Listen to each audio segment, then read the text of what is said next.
Better late than never, Rishi Sunak, our pint-sized premier, seems to have found his political voice. Take a listen.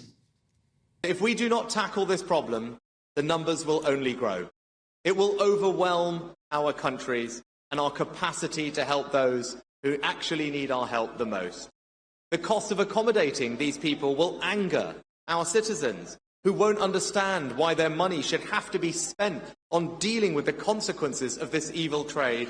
It will destroy the public's faith, not just in us as politicians, but in our very systems of government. Praise the Lord, he's grown a pair of balls. And who could disagree with what he said?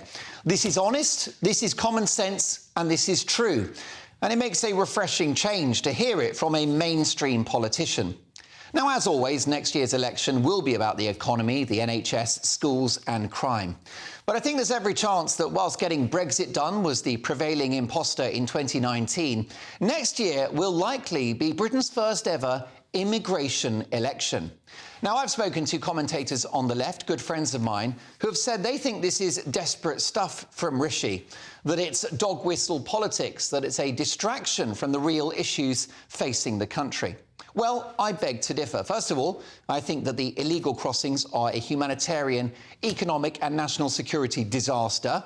And also, Rishi Sunak has consistently backed the Rwanda plan as Prime Minister. And remember his 5 pledges? One of them was stop the boats. Sunak's not stupid. As a former incumbent at number 11, he knows that Britain cannot afford porous borders. And as Prime Minister, he knows that people are angry. Of course, his position has been attacked by all the usual suspects, including 1 or 2 BBC sports personalities who I'll be dealing with in my take at 10. But from where I'm standing, Sunak's great crime is simply listening to the public, not a bad basis on which to fight an election. Which takes me to Sir Keir Starmer, the cervix-free leader of the opposition, a walking political algorithm, a human manifestation of ChatGPT software gone wrong. The copycat robot that he is followed Sunak with his own 5 missions, most of which look like Mission Impossible. Tellingly absent from his list was illegal immigration, which tells you everything you need to know. Stop the boats was not on his list of 5 priorities. It's my view that Labour are not serious at all about stopping the boats or tackling legal net migration, which was close to 700,000 last year. Why? Well, because deep down, philosophically, many in the Labour movement see borders as cruel, as unfair, as unjust, and a bit colonial. Why do you think the term lefty lawyers has stuck? When it comes to policy, Keir Starmer is a bit like Kate Moss or Victoria Beckham. He's all right until he opens his mouth. Showing his political tin ear, he suggested a possible migrant deal with the EU, which would see Brussels in the driving seat, with Britain potentially accepting 100,000 people a year. And he proudly declared that as Prime Minister, he would scrap the Rwanda plan, even if it worked. Just let that sink in for a moment. Even if it worked. But Labour want to stop the boats, do they? OK, I won't hold my breath. I'll be honest, Labour are sending very mixed messages about Rwanda. The plot thickens. The Mail newspaper reports Sam Rushworth, Labour's candidate for the target seat of Bishop Auckland in County Durham, is the owner of a travel company called African Dreams, which specialises in sending children as young as 13 to Rwanda. Describing the country as safe and a supporting environment for children, it promises to give your kids an unforgettable summer of action and adventure.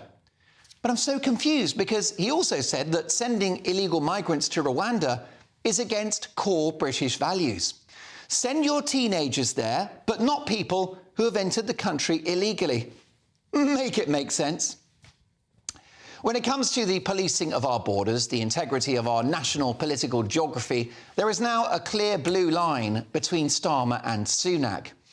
I'll be honest, I don't understand why the left are not tackling this issue of legal and illegal immigration, given the fact that huge numbers of people entering the country every year has a disproportionate impact on the working class of this country, a group that Labour are supposed to represent. So here's the thing. If you're comfortable with current levels of illegal immigration, which we can all agree is only going to grow, I've got a simple question for you. With the cost of accommodating these individuals now upwards of £8 million a day, which of the departmental budgets will you take that out of? We can't tax any higher, can we? We can't borrow any more money. So would you take it out of schools? Would you take it out of policing? Would you take it out of the NHS? Of course, they have no answer because there is no answer. Let me just give you a sense of how much this issue is costing the country.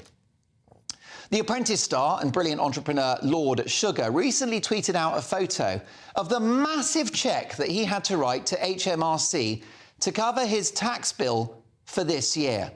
£186 million. You heard me right. £186 million for 1 year. That's quite a sum. But as the very smart barrister Molly Giles pointed out on Twitter, that huge figure amounts to just 23 days of hotel accommodation for migrants who have entered the country illegally. 23 days.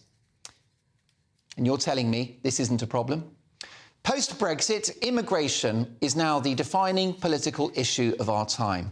And the Tories can avert disaster if they grasp the nettle and tackle this crisis. It's all about getting planes in the sky before the next election. And mark my words, if the Rwanda plan is successful, other European nations will follow. I don't think the outcome of the next election is anywhere near decided. If Rishi Sunak can stop the boats, there will be no stopping him.